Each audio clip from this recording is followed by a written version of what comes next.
everyone, Coach Simon here with Top Tennis Training, and welcome to the 7 deadly sins of tennis. These are rules that we should be avoiding when we're playing the game to hopefully help us win more matches and ultimately become better tennis players. So deadly sin number 7 is hitting the approach shot cross court unless we have an opening or we're attacking the weaker side. So around 80% of your approach shots should be down the line.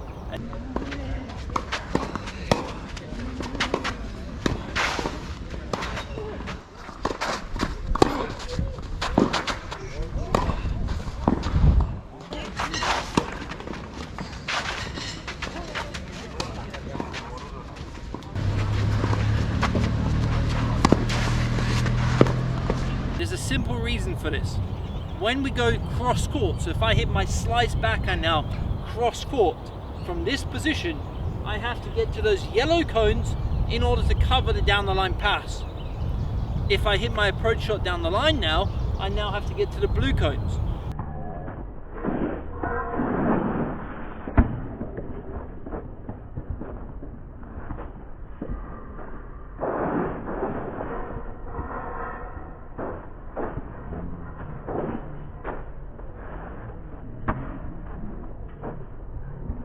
So I have less distance to cover to actually get into the right position.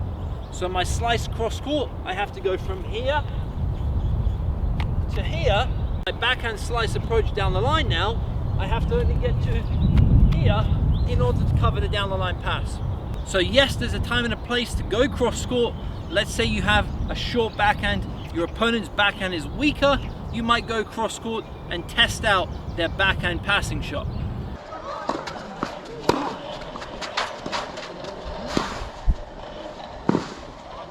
If you have a short forehand and you have a ton of space to go cross court with an angle, you might go cross court. But around 4 out of 5 of your approach shots should be down the line to set you up in the right position for the next volley.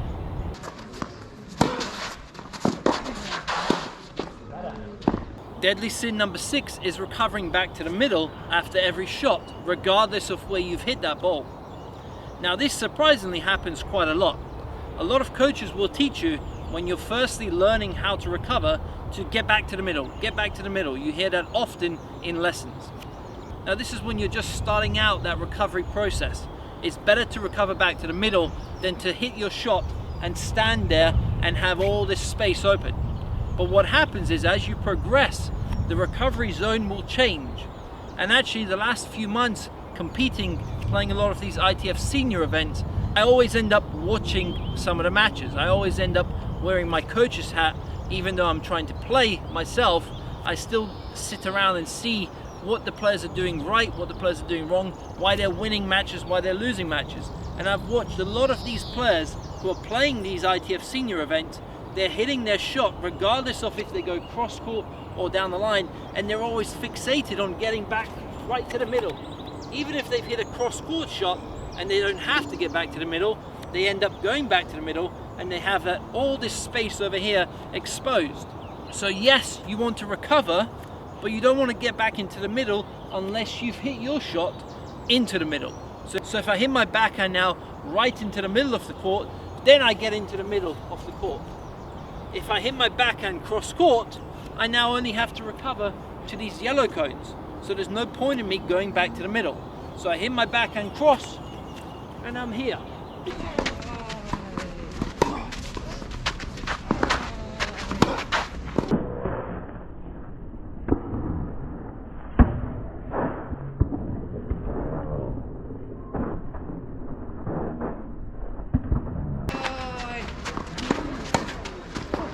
Because the most important shot for me to cover is that cross-court angle.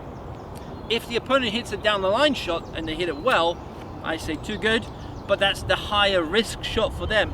I want to tease them into going for those higher risk shots so they end up making more unforced errors. If I hit my backhand drive down the line, I now have to get to the blue cones. So it'd be here, and I have to get to here in order to cover the angle cross court. So the recovery zone, yes, it's important to recover, but where are you recovering? Master the different recovery zones. I've made an entire lesson on this I'll leave the link beneath this video. But the basic is, if you go cross court, you recover less. If you go down the line, you recover more. If you hit your shot into the middle of the court, then you recover into the middle. Deadly sin number 5 is from the baseline hitting down the line when you have no real reason to do so. And I'm actually guilty of this quite often in my matches, especially when I was trying to get back into shape and I didn't have the fitness to just go cross court over and over again. I would rush, I would go down the line, I would try to go for that winner, and this would often cost me the point.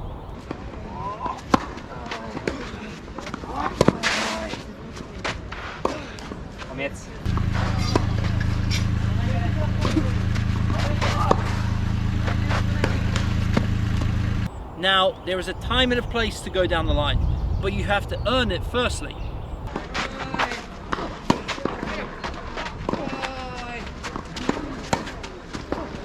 This means I'm going cross court to either open up the court, so I'm using the width for the court,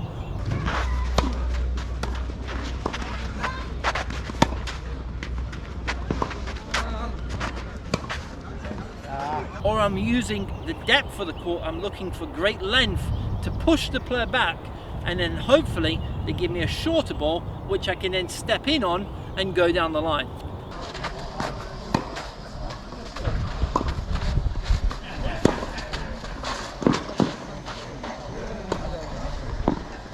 So yes, you want to use down the line shots, but you want to earn it first.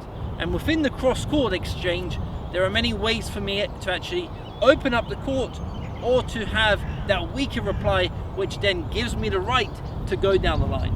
But going down the line simply because I want to, or because I think I can hit a winner now, this will cost you a lot of points. This will make you hit more unforced errors. The down the line shot is the higher risk shot.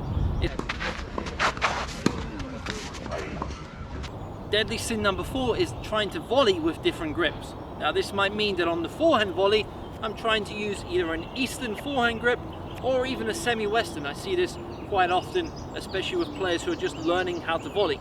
And then when it comes to the backhand side, they flip the racket over and they try to hit with the Eastern backhand grip, or they try to use a continental on the backhand side. Now trying to change grips at the net will cost you time, and you'll never actually master the fundamentals of the volley. So doing this is one of the deadly sins. We don't have time to change grips at the net. If I'm trying to volley with a forehand grip over here, but it comes quick to my backhand, I'm in big trouble. I'm costing myself time. I'm not creating time for myself. So whenever we come to the net, we want to keep the same grip, which is the continental grip. With this grip, I can hit all the volleys in the playbook that I need. I can hit the forehand half volley. I can hit the backhand half volley. I can hit a low forehand volley, a low backhand volley, a mid-height volley on the forehand side, a mid-height volley on the backhand side, a high forehand volley, a high backhand volley, a smash, a normal overhead smash, but also a backhand smash. So there's no need for me to change grips. And if the ball bounces and it's quite easy for me and I don't actually have to volley, I can still slice it with the same continental grip. Now by doing this, by using the one grip at all times, you're saving yourself time, you're creating time for yourself, and time is such a valuable commodity when we come to the net.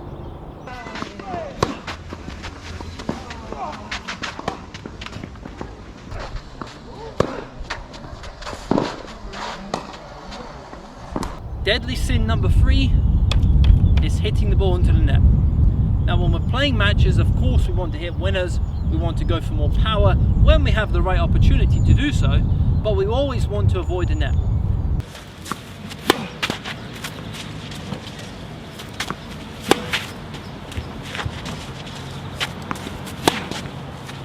Now of course there are two main obstacles when we're playing.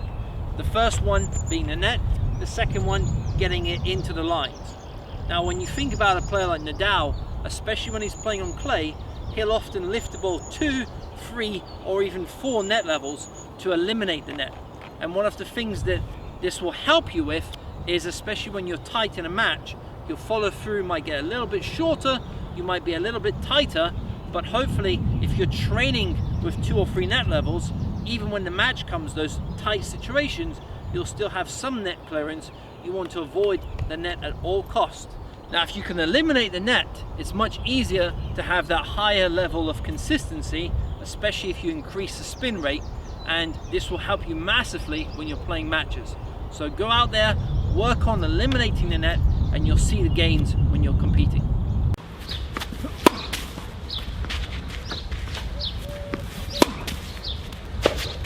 Deadly sin number 2 is holding your breath when you're playing tennis.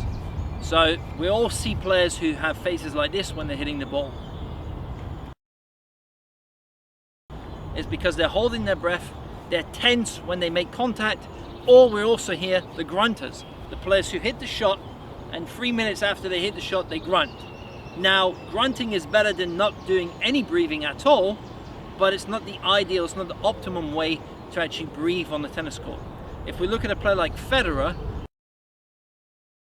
because he is exhaling prior to and during the contact zone. Now what happens is if we hold the breath, the heart rate goes up, the oxygen levels in the blood decreases, we become tired much faster, but also the main issue is being tense. If you hold your breath, the muscles become tight, your body becomes tight. If you think about a stressful situation, the first thing that happens is we tend to actually have shallow breaths, or we hold our breath. Now when we're relaxed, if you're doing meditation, if you're doing yoga, a lot of focus, a lot of the emphasis is on the breathing and making sure that you have deep inhales and deep exhales. And that's why you feel much calmer, you feel relaxed, and that's how we want to feel when we're actually playing the game. And in order to do this, we have to be exhaling prior to the contact point and during that contact point. So if I'm hitting my forehand, I want to be inhaling as I prepare. So inhale, exhale, inhale, exhale. This can be done on the backhand. This could be done on the serve. Inhale, exhale. So by exhaling prior to contact, what's happening is at the point of contact, your body is relaxed because you're not holding your breath. And this will help you to have a longer range of motion. The muscles will work better, the muscles will fire faster, but also your heart rate will stay lower because now you're having that good inhale, that good exhale. Your body won't be tight, you won't be starving for oxygen. So focus on the breathing, focus on having that inhale as you prepare for the shot, and the exhale as you swing towards the contact point.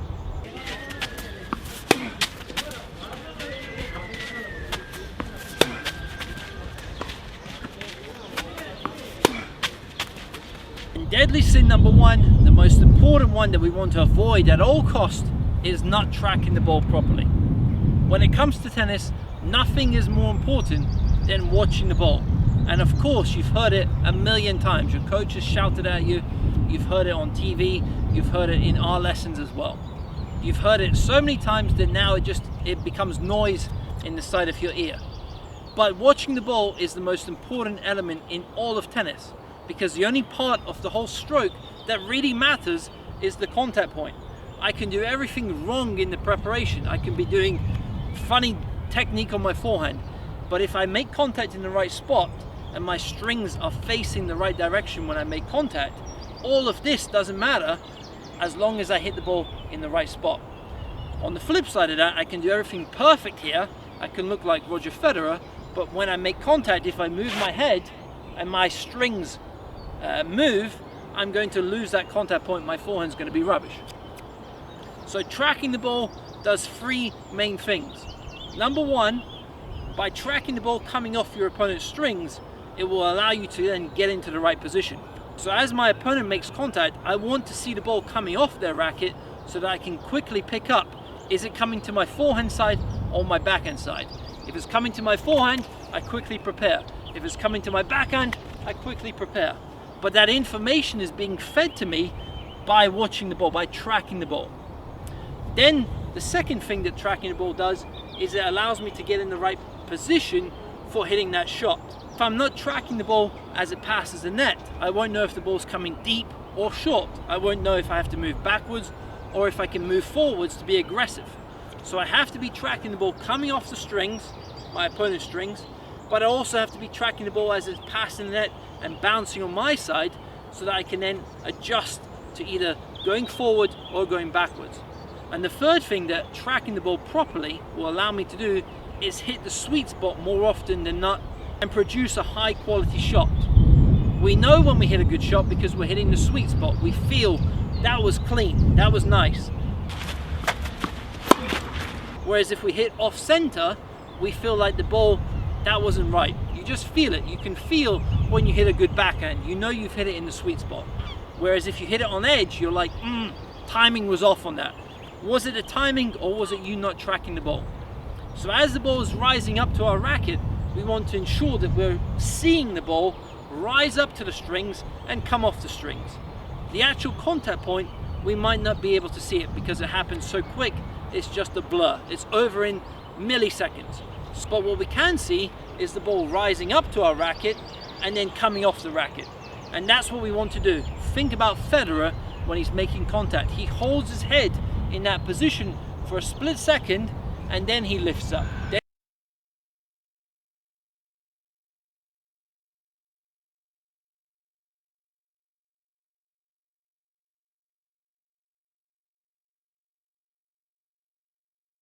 The same is true on his backhand. When he's making contact, his head is still. He doesn't want to lose that balance. The center of gravity, of course, is in the ears, so he doesn't want to be doing this as he's making contact. In order to hit the ball clean, he has to see the ball rising up and then coming off his strings.